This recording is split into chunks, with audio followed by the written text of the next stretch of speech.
නෑ ඒක තරුණේ. ඇවිල්ලා අහනවා බුදුහාඳුරනේ මට නම් මහ ලොකු බණ තේරෙන්නේ නෑ. මට නම් මහා ලොකු ධර්මයක් තේරෙන්නේ නෑ. බුදුහාම මට පොඩි ධර්ම කරුණක් කියලා දෙන්න මේක තේරුම් ගන්න. ඊට පස්සේ බුදුහාර බලන්න මේ අහපු සරල ප්‍රශ්න ටික හොඳද? මේ කිසිම බණ පදයක් නොදන්න කෙනෙක්ට උනත් මෙන්න මේ ටිකෙන් තේරුම් ගන්න පුළුවන්. අහනවා බුදුහාර අර තරුණයාගෙන් මේ ඔබේ දරුවෝ ඉන්නවද ඇහුවා. කිව්වා ඔව් මට දරුවෝ ඉන්නවා. හරි. ඔබේ දරුවා නැති වුණොතින් ඔබට දුකයිද? එයාගේ ජීවිතේ නැති වුණොත් ඔයාට දුකයිද? කිව්වා බුදුහාමනේ මට ඒක දරා ගන්න බෑ. ඒ වේදනාව මට දරා ගන්න බෑ. මගේ දරුවා මාත් එක්ක හිටපු දරුවා මට නැති වුණොත් මට හිතා ගන්න බෑ. කොහොමද මම ඒක දරාගන්නේ? ඇහුවා. එතකොට ඔයාගේ ඥාති ඉන්නවද කවුරු හරි? හිතන්න ඒ ඥාතින්ටත් දරුවෝ ඉන්නවා.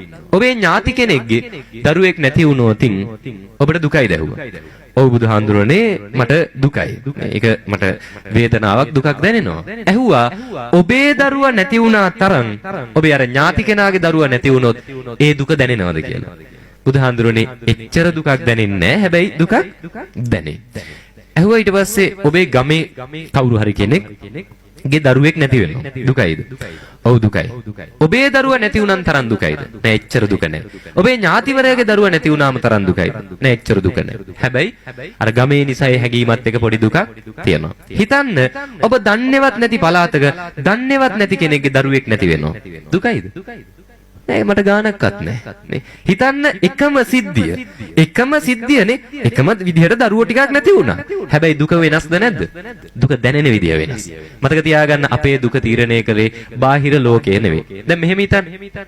ඔන්න මේ අයියා ළඟ තියෙන රුපියල් 5000ක්. මගේ ළඟත් තියෙන රුපියල් 5000ක්. අපි දෙන්නටම රුපියල් 5000 දෙක නැති වෙනවා.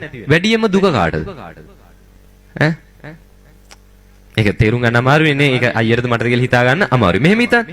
මගේ ළඟ තිබ්බේ රුපියල් 5000 විතරමයි. අයියා ළඟ තියෙන රුපියල් ලක්ෂයක්. හරිද? ඔයා ළඟ රුපියල් ලක්ෂයක් තිබුණා. මේ වසන්ත අයියට නැති උනේ ලක්ෂෙන් 5000යි. මට 5000යි තිබේ මුළු 5000ම නැති වුණා. දැන් වැඩියෙන් දුක කාටද? ඈ මට නේ. අර අයියට වඩා 5000 නැති වෙච්ච දුක මට. හැබැයි නැති උනේ එකම දෙයක්.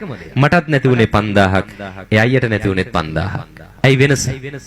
වෙනස තමයි එයාට කීයක් තිබ්බද? ලක්ෂයක් තිබිලයි 5000 නැති උනේ. එයාගේ බලාපොරොත්තු ගොඩ නැගෙන්නේ රුපියල් කීයක් වෙනුවෙන්ද? ලක්ෂයක් වෙනුවෙන්. එතකොට මේ ලක්ෂයක ගොඩ නැගෙන බලාපොරොත්තු වල රුපියල් 5000ක් කියන්නේ මහ ලොකු එකක් නෙවෙයි. ලක්ෂයකින් එයා කරන්න හිතන වැඩවලට සමහර විට 5000 නැති වුණා කියලා ප්‍රශ්නයක් නැහැ. මගේ බලාපොරොත්තු ගොඩ නැගෙන්නේ රුපියල් කීයකටද? තියෙන්නේ මට 5000යි. එතකොට මගේ බලාපොරොත්තු ගොඩ නැගෙන්නේ රුපියල් 5000කට. එතකොට හිතන්න මගේ 5000 මට නැති වුණොත් අර මගේ සේරම බලාපොරොත්තු තමයි නැති වෙන්නේ. එතකොට මාව දුකටපත් කරේ 5000 නෙවෙයි ඒ 5000 එක්ක ගොඩ නැගිච්ච මගේ බලාපොරොත්තු. පැහැදිලිද?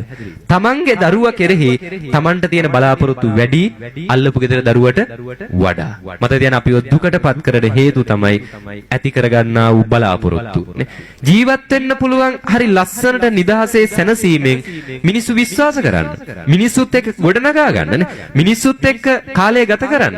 හැබැයි කාගෙන්වත් කිසිම දෙයක් විශේෂයෙන්ම ඔය තමන්ගේම කියන අයගෙන් කවදාවත් කිසිම දෙයක් බලාපොරොත්තු වෙන්න එපා. හරිද? හේතුව තමයි අපි ඔය තමන්ගේම කියන අයගෙන් බලාපොරොත්තු වෙන දේවල් තමයි කවදා හරි අපිව දුකට පත් කරන්නේ නේ. හරිද? සූදානම් වෙන්න. හැම වෙලාවකම සූදානම් වෙන්න. මේ හැම මිනිස්සෙක්ම වෙනස් වෙනවද නැද්ද? වෙනස් වෙනවා.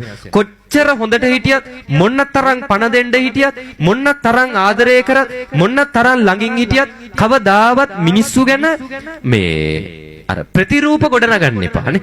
මිනිස්සු ගැන එක එක චරිත සහතික ගොඩනගා ගන්න එපා. හේතුව තමයි මිනිස්සු වෙනස් වෙනවා. ඔබත් එහෙමයි මමත් එහෙමයි.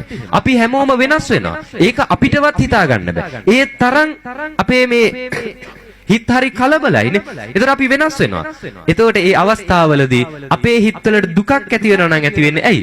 ගොඩනගාගත්ත බලාපොරොත්තු නිසා. දැන් හිතන්න මම මගේ අම්මට ගොඩක් ආදරෙයි. මම මගේ තාත්තට ගොඩක් ආදරෙයි. ඒතර මම ලෙඩ වුණාම හිතන්න දැන් මම ලෙඩ වෙලා ඔන්න වැටෙනවා ලෙඩ ඇඳට. ලෙඩ ඇඳට වැටිච්ච වෙලාවේ මං ගොඩාක් මගේ අම්මට ආදරෙයි නම් මගේ හිතේ බලාපොරොත්තුවක් ගොඩනගෙනවා මාව ඉස්සෙල්ලම බලන්න එයි කවුද? මගේ අම්මා එයි මාව බලන්නනේ. මාව බලන්න මගේ අම්මා ඒවි. මාව හොයාගෙන මගේ අම්මා ඒවිනේ. මං වෙනුවෙන් ඇවිල්ලා බෙහෙත් ටිකක් හරි මගේ අම්මා දේවි. ඔය ගොඩනගා ගන්න බලාපොරොත්තු හිතන්න මොකක්ම හරි හේතුවක් නිසා අම්මට එන්න වෙන්නේ නැහැ මාව බලන්න. මොකෝ වෙන්නේ? අර හැදිච්ච කායික ලෙඩට වඩා මම මානසිකව ලෙඩ වෙනවද නැද්ද? ලෙඩ වෙනවා. ඇයි ඒ? ගොඩනගාගත්ත බලාපොරොත්තු. මම නම් පුද්ගලිකව මගේ ජීවිතේ හදාගත්ත එක දෙයක් තමයි මං ජීවිතේ ලැබපු අවවාදයක් එක මං ගොඩනගාගත්ත දෙයක් තමයි කවදාවත් මම නම් කිසිම කෙනෙක්ගේ කොච්චර විශ්වාස කරත් කොච්චර ළඟින් හිටියත් ළඟම මගේ අම්මා තාත්තගෙන්වත් මං කිසි දෙයක් බලාපොරොත්තු වෙන්නේ නැහැ. ඒ කියන්නේ ආදරේ නැතුව නෙවෙයි. ඒ අයත් එක්ක බැඳීමක් නැතුව නෙවෙයි. මම ගැන හිතලා මං අනුන්ගෙන් දේවල් බලාපොරොත්තු වෙන්නේ නැහැ. ඒකත් එක්ක මං අද මොන්න තරම් ලෙඩ වෙලා ලෙඩ ඇඳේ හිටියත් මොන්න තරම් මම ජීවිතේ අසරණ වුණත් මගේ ළඟම අයවත් මාව දාලා ගියොත් ඇත්තට මට දුකක් නැහැ. ඇයි ඒ? මං බලාපොරොත්තු ගොඩනගා ගත්තේ නැහැ. ඒක එහෙම වෙනවා කියලා මං සූදානම් වුණා. පැහැදිලිද කියන එක? මේව වෙන්න පුළුවන්. ඒ නිසා ජීවිතේ සූදානම් වෙන්න කවදාවත් හැමදාම ප්‍රශංසා බලාපොරොත්තු වෙන්න එපා. කවදාවත් හොඳ බලාපොරොත්තු වෙන්න එපා. අපේ මිනිස්සුන්ගේ හැටි දන්නවනේ කොහොමත් නේ. කොච්චර හොඳ කිව්වත් වැඩි හරියක් දකින්නේ මොනවද? අඩුපාඩු. හරිද?